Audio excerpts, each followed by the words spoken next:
কি রে গাদা, তোক না দেখে অনেক চিন্তিত মনে হইতেছে। হ স্যার, খুব কনফিউশনের মধ্যে আছি। কেবা কনফিউশন খুলে কত দেখি। দেশের যা অবস্থা স্যার, মনে করলাম দেশে থাকবো না, বিদেশে চলে যাব। তো চিন্তা করলাম ইউরোপে যাইতে গেলে তো ইংরেজি শেখা লাগবে, তাই কয়দিন হলে ইংরেজি মুভি দেখা শুরু করছিলাম আর কি।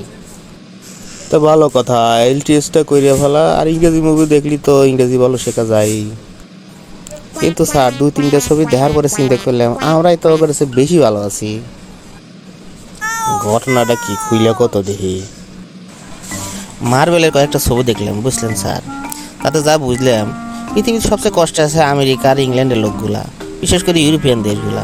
একদিন থ্যানোস এসে অ্যাটাক করে, একদিন ডোরমামু এসে জ্বালায়, আবার ডার্ক সাইডে অ্যাটাক করে। এগুলারে সরাইতে না সরাইতে আরেকদিন শুনি গ্যালাক্টাস কি এসে অ্যাটাক করছে। এই গ্যালাক্টাসটা যে পাঠাইতে কি কষ্ট হইলো, হে দুনিয়ার কোন কোণের থেকে কোন কোণে পাঠাই দিল। কি একটা লাইফ ওগারে কোন তো, সব সময় আতঙ্কের দিন কাটে ওগারে। আপনার বন্ধুবান্ধব যারা আমেরিকায় থাকে তাদের নিয়মিত খোঁজখবর নিন স্যার।